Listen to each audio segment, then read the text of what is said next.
Palmolive Soap, your beauty hope, and Luster Cream Shampoo for soft, glamorous, caressable hair bring you Our Miss Brooks, starring Eve Arden.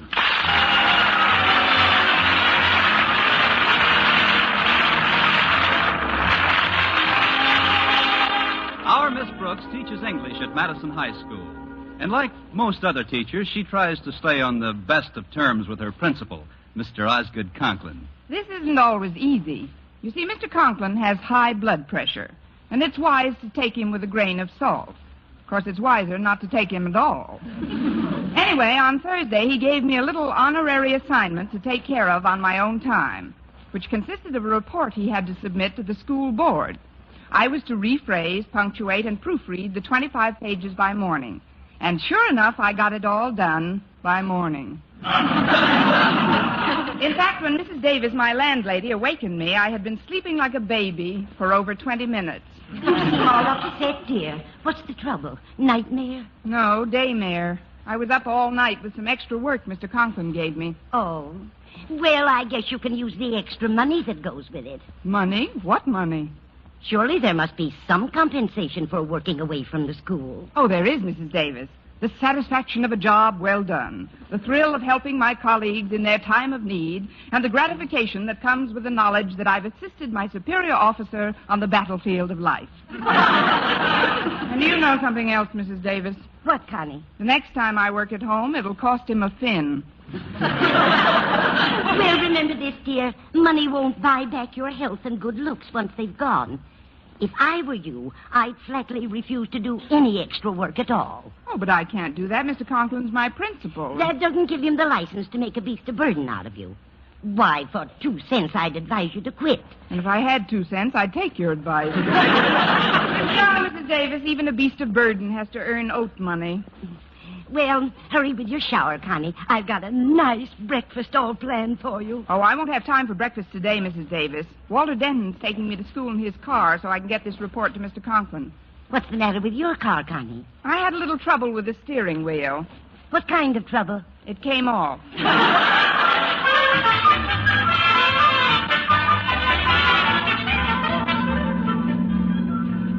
It's nice of you to give me this lift today, Walter. And I'd like to compliment you on your promptness, too. You were right on time. Oh, punctuality's a mania with me, Miss Brooks. Besides, if I wasn't on time, you'd let some other kid pick you up. Like I always say, the early bird catches the worm. Well, like I always say to the other worms, let's get some men and go fishing. Confidentially, Miss Brooks, you look like you could use a little help. You seem bushed. Frankly, I think you're work-happy, Miss Brooks. Work-happy? Yeah. What did you do last night after you got home from school? I worked on a report for Mr. Conklin. Aha, I knew it. Mr. Conklin shouldn't give you extra things to do. Why don't you tell him about it, Walter? Oh, I'm not kidding, Miss Brooks. If you let him, Mr. Conklin will make a beast of burden out of you. You gotta put your foot down. I may put all 4 of them down. But I've been reading in the papers that there's quite a shortage of good teachers. You don't have to tow-cow to anybody. I don't have to what, Walter? Tow-cow. It's Chinese slang for polishing the apple. Well, Walter, I don't tow-cow to Mr. Conklin. It's just that he's my principal, and Excuse me, Miss Brooks, but he's only your principal at school. After hours, he's just... before I quote what I'm going to quote, I'd like to make a prior statement. Proceed. Well, any remark I make now is merely something I overheard in my daily contact with other members of the student body and does not necessarily reflect the opinion of the repeating eavesdropper. Well, repeat away, eavesdropper. I've heard sundry other pupils refer to Mr. Conklin as... Like I said, Miss Brooks, this isn't necessarily my opinion of him. You've made that very clear, Walter. Yeah, good. Well, some of the kids have spoken of Mr. Conklin as... After all, I go with his daughter, Harriet, you know. Yes, I know. It might not be the right thing to do to talk about my father-in-law. Walter, you're not married yet. Well, that's right, too. Well, I've heard him called it... Gee, I wouldn't want Harriet to know about this. My lips are sealed, Walter. Now go on. Okay. Now, Mr. Conklin, in the eyes of some of the undergraduates at this high school, is nothing but a... Gosh, if I was Harriet's father and he was going to marry Harriet, I wouldn't want him to go repeating things about me. Then again, he'd probably be the first one to do it. Sure he would. So I'll tell. Tell. A kid in the cafeteria called Mr. Conklin a big inflated bag of ego. There, I said it. Give that boy a new Nash and a pair of pajamas to drive it in. You won't ever mention my mentioning this, will you, Miss Brooks? Oh, of course not, Walter. I wouldn't even want anyone to hear me thinking it. Mr. Conklin may be rather a disciplinarian, but he does have quite a job on his hands, too. Running a high school these days is difficult work. Now, just between you and me, Walter. Yes? How would you go about deflating a big bag of ego? Well, the first thing I'd do is not let him think I was afraid of my job. I'd walk in with whatever work I'd done for him last night, throw it on his desk, and say, "There you are. That's the last work I do outside of my regular school duties. Take it or leave it, Buster." Well, that sounds like sterling advice, Walter, but there's just one more thing I'd like to ask you. What's that, Miss Brooks? If Buster decides to leave it, Yeah? where's the nearest local of the Beasts of Burden Union?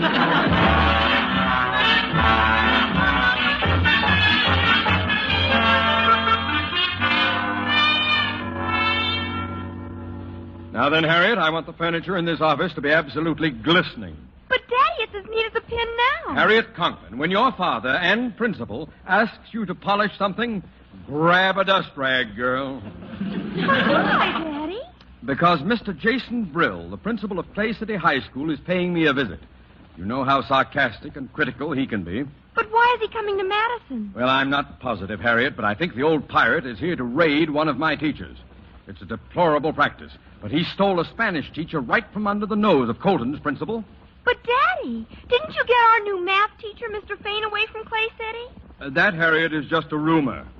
Mr. Payne came to Madison of his own free will. You mean he joined our faculty before you gave him your own study at home to sleep in, and promised him your car whenever he wanted it, and told him about having all his meals with us free of charge and 2 movies a week thrown in? Consider the subject closed. Now, if that Brill thinks he can sneak in here like a thief in the night I and beg rob... your pardon. What it is? Just call me Kettle. I'm the kettle that was being called black by that pot over there. Now, see here, Brill. I won't... Oh, excuse me. That will be all, Harriet. Yes, Daddy. Goodbye, Mr. Brill. Goodbye, Harriet. Poor girl. What do you mean, poor girl?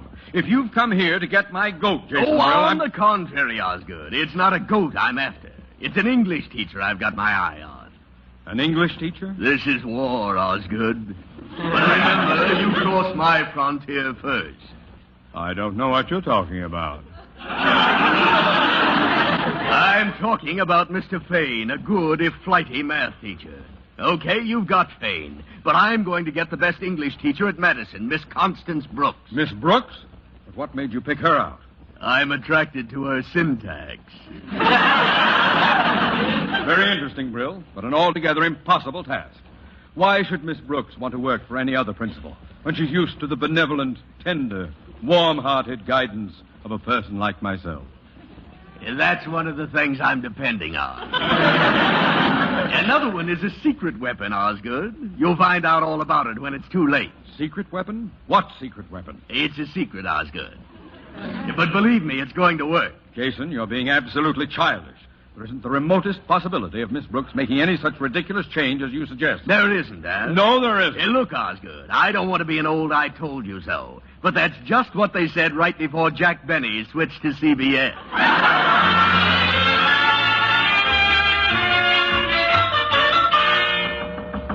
Come in. There you are, Mr. Conklin. That's the last work I do outside of my regular duties. Miss Brooks. That's it. Take it or leave it, Buster. They've gotten to her. Come here, Miss Brooks. Sit down by my desk, if you please. What? Oh, but I've got a class soon, Mr. Conklin. That can wait. You've been working too hard lately, Miss Brooks. I have? That is, sure I have. I don't like it, you hear? I don't like it one bit. You don't? We here at Madison don't want our teachers to overwork. After all, you're an educator, a person of intellect and perception, not a beast of burden? Exactly. Look about you, Miss Brooks. The walls of this office. That picture hanging there of Madison's first principal, Yoda Critch. He certainly was. There's more to a school than the people in it. There's tradition. A tradition of loyalty and industry, good fellowship and cooperation, but mostly loyalty. Why, when I think of our school song, it brings a lump to my throat. Oh, Madison, thou Madison, I love the air, thou...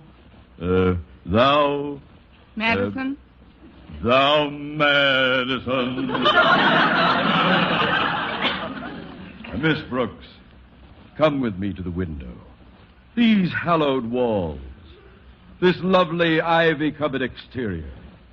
Do you know the significance of this venerable and beloved ivy, Miss Brooks? Why, no, I don't, Mr. Conklin. Here, I'll raise the window. Here, let me help you.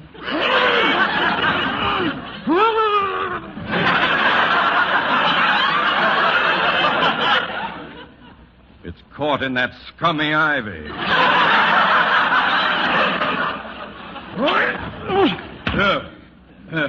There we are. Now look, Miss Brooks. Look at this beautiful campus. As far as the eye can see, green grass. Now, there's one thing I want you to do before you do anything else. No. What? No, I won't do it. Won't do what? I absolutely refuse to mow that lawn.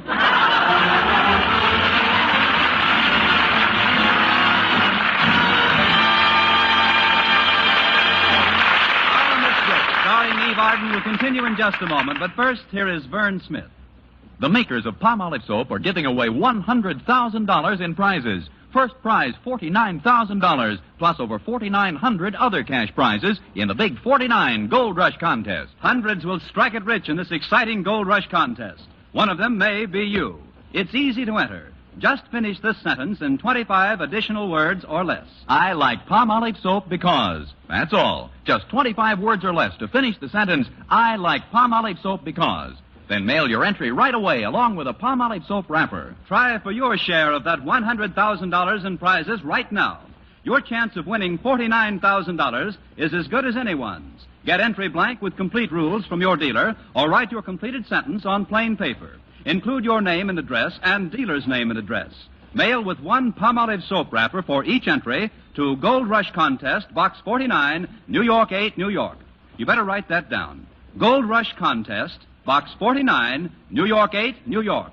Enter as often as you like, including one wrapper with each entry. But hurry, the contest closes a week from next Saturday. Mail your entry right away. Get Palmolive soap right away to help win a lovelier complexion. And try for your share of the $100,000 in cash prizes.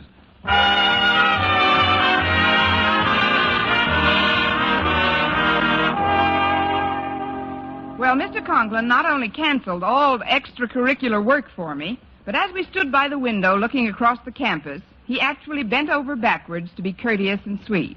Of course, he didn't bend over quite far enough.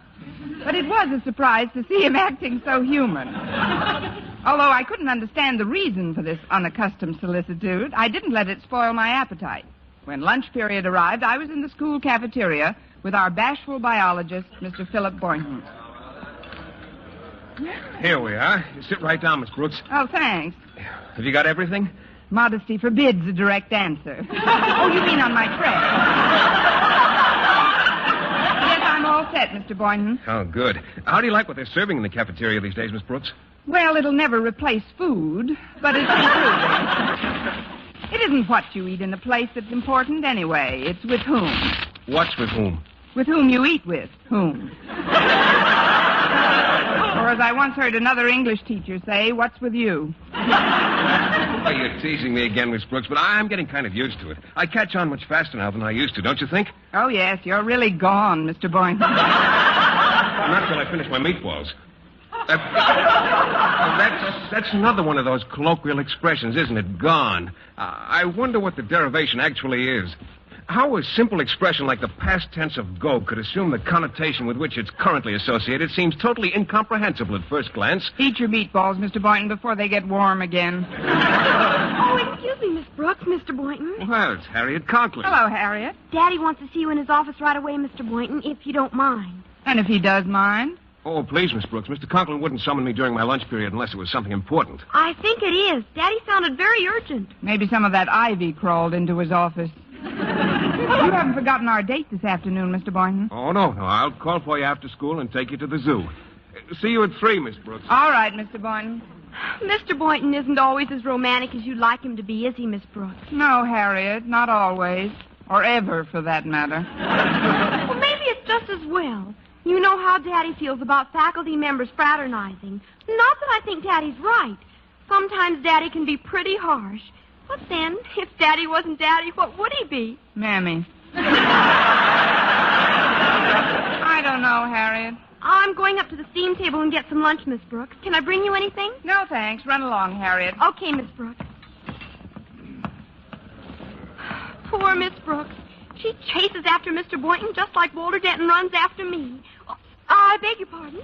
Why, it's Mr. Brill. Oh, hello, Harriet. This is Mr. Hastings. Harvey, this is Osgood Conklin's daughter, Harriet. How do you do, my dear? It's always a pleasure to meet a member of Madison's undergraduate body, especially such a charming and lovely one as yourself. Why, thank you, Mr. Hastings. Golly. Mr. Hastings and I were just talking, Harriet. We'll excuse you if you want to get to the steam table. Huh? Oh, yes, Mr. Brill. Will I see you again, Mr. Hastings? No, I would consider that a very fortuitous circumstance indeed, Harriet. You would? Golly, I'll hurry with my tray and come back in a minute. You'd better not walk backwards, Harriet, or you'll...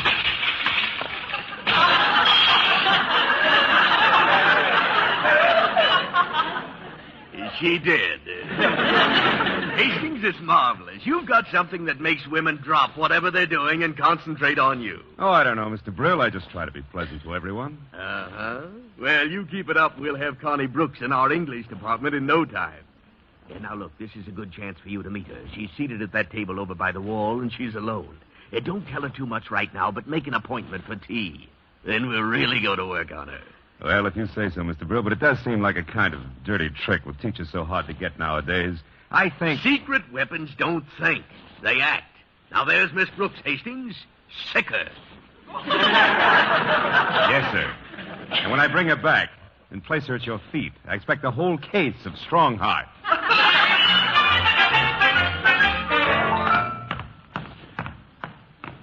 Oh, I beg your pardon, Miss Brooks, but may I introduce myself? What? Yes, I suppose. Well, I'm Constance Brooks. Yes, I know. My name is Hastings, Harvey Hastings. Are these chairs occupied? Just the one I'm sitting in. Help yourself, please.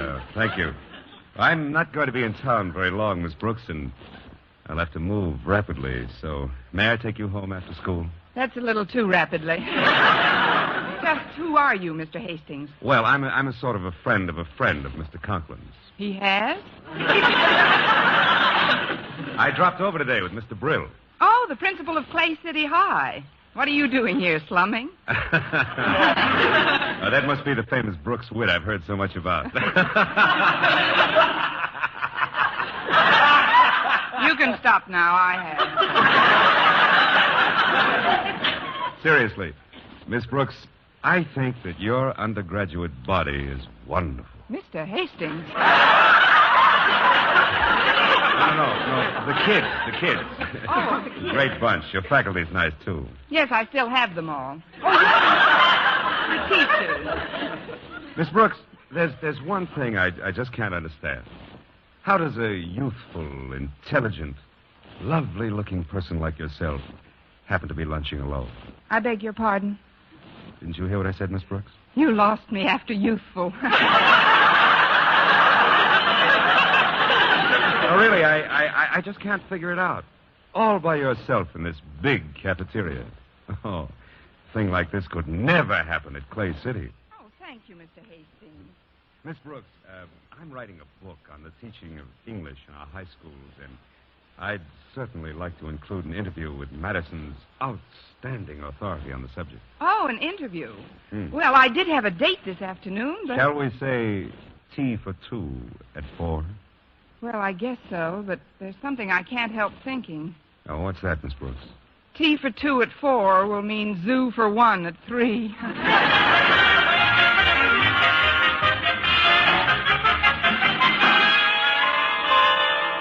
And that's why I've summoned you to my office, Mr. Boynton. Jason Brill and his secret weapon must be stopped. You've got to make Miss Brooks stay on at Madison. But why me, Mr. Conklin? You know how timid I am. Well, you've got to get over it, boy. You like Miss Brooks, don't you? Oh, yes, sir, but what about your stand on fraternization? I've reversed it as of now. Look, Boynton, all you have to do is act the way you really feel. Or better yet, the way you've seen other people act. What do you mean, Mr. Conklin? Well, you've seen leading men on the screen, haven't you? Humphrey Bogart in Knock on Any Door, Errol Flynn in Don Juan. No, sir, I haven't seen those. Oh, well, what's the last movie you did see? The last movie I saw was called, I believe it was called Aerosmith. I don't go to movies much, Mr. Conklin. You see, I'm more of a radio fan. I listen to those mystery programs a lot. Mystery programs, eh? Well, that's just as good. According to my wife and daughter, those private detective fellows are as attractive as any of the movie stars. Now, why don't you act like one of them when Miss Brooks comes around? Me? Act like a private eye? Certainly. From what I hear, most of them merely sit behind a desk until some beautiful girl comes in. Then they open the drawer, take a big drink, and then they say, "Come on, babe, we're going on a caper." Whatever that is. Well, I won't take no for an answer, Boynton. You've got to do it. Well, Mr. Conklin... It's for Madison, boy. Tell me that you'll try, Boynton. That's all I ask. All right, Mr. Conklin. I'll try.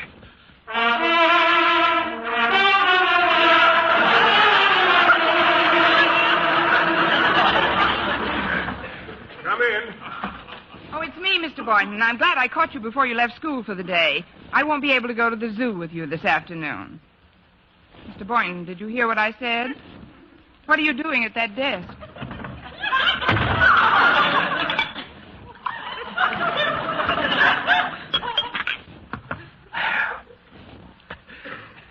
Park the frame, baby.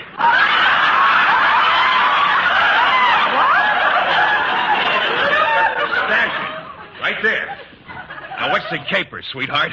The caper? Now, look, I know the opposition's trying to put the heist on certain persons, but we've got a few angles, too. Angles? They can't get away with it, see? Now, we've got them covered like a bubble dancer in Boston, see? And that comes right from Mr. Big, see? Thank you, Edward G. Robinson. You've got to stay here, Miss Brooks. You can't leave Madison. I don't know what their secret weapon is, but... Just a minute. Who are we now, Buck Rogers? No, it's me, Mr. Boynton. That was just distilled water I drank. Distilled water? I don't know what Mr. Brill's planning, but don't you... Then perhaps I'd better explain it myself. You'll excuse us, I know. The door was open. I believe you've met Mr. Hastings, Miss Brooks. Oh, yes, I have. This is Mr. Boynton, Mr. Hastings. How do you do? Hello. We've got to get back to Clay City a little earlier than I'd planned, Miss Brooks, so I'm afraid your interview will have to be postponed. However, I'm sure that we can take up just where we left off when we are all together in Clay City, huh? Clay City? Yes. As you know, a good teacher is always in demand, Miss Brooks. You teacher snatcher. What has he told you, Miss Brooks? Don't listen to him. Don't listen to anybody. Well, that isn't hard. Nobody's saying anything. What is all this anyway? Well, Mr. Hastings here is head of the English department at Clay City, Miss Brooks. Aha! Then he's your secret weapon, huh? Well, if you want to put it that way, actually, I'm a very simple man. Yes, you are, in a jet-propelled sort of way. Now, see here, Bill. I won't have... You can't do it. I'll have you... Oh, stop puffing, Osgood. You've come to a station. What do you say, Miss Brooks? Would you like to transfer to Clay City? Transfer? Well, come to think of it, I have been overworking lately. I might consider a transfer at that. Oh, you can't, Miss Brooks. Oh, why can't she? Have you got some extra chores she can do without pay? How about it, Mr. Conklin? Any more extra work? No, Miss Brooks, none at all. It's very pleasant at Clay City, Miss Brooks. Say you'll come. Say you won't. Which is it, Miss Brooks? Well, it's quite a problem. But now I'd like to ask a question, Mr. Brill. If I were a biology teacher, would you want me to come to Clay City? A biology teacher? Well, frankly, no. There's no opening for a biology teacher. That's all I wanted to know. Good day, gentlemen. I'm remaining at Madison. Well, we tried. Come on, Hastings. Goodbye, Miss Brooks. Ah, good for you, Miss Brooks. Old Madison, The medicine. As old as Thomas Addison. Oh, hallowed halls. Oh, basketball. How short the day. How short the pay. When we've gray hair at Madison, we'll still be there at Madison. Hello, Clay City. Eve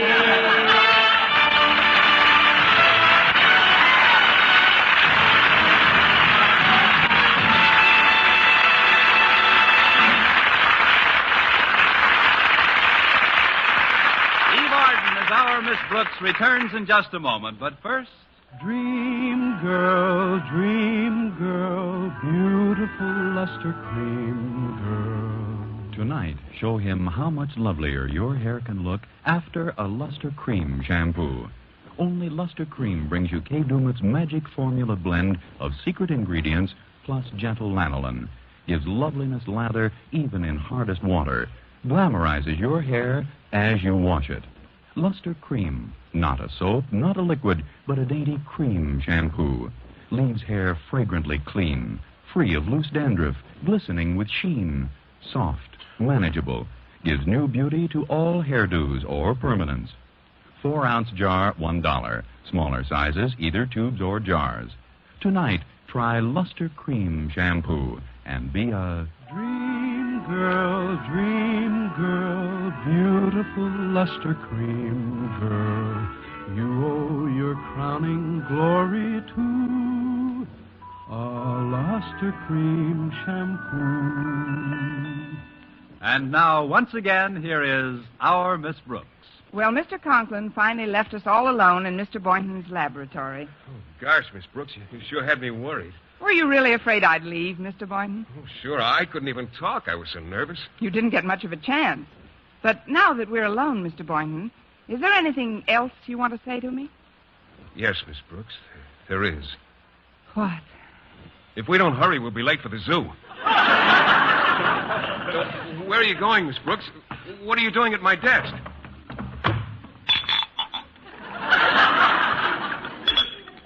Park the frame, baby. You're in for the caper of your life.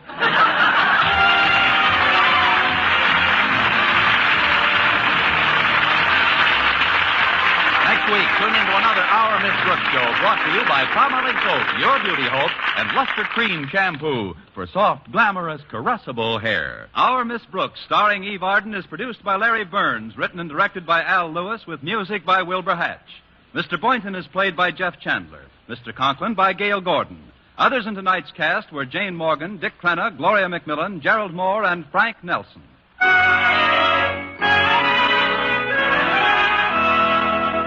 Men, do you shave with a lather or brushless shave cream? Palmolive shaving cream comes both ways, and whichever way you prefer to shave, you'll find that using either Palmolive brushless or Palmolive lather shaving cream can bring you more comfortable, actually smoother shaves. Here's the proof. 2,548 men tried the new Palmolive way to shave described on the tube. And no matter how they had shaved before, 3 out of every 4 got more comfortable, actually smoother shaves. Get Palmolive brushless or Palmolive lather shaving cream today. For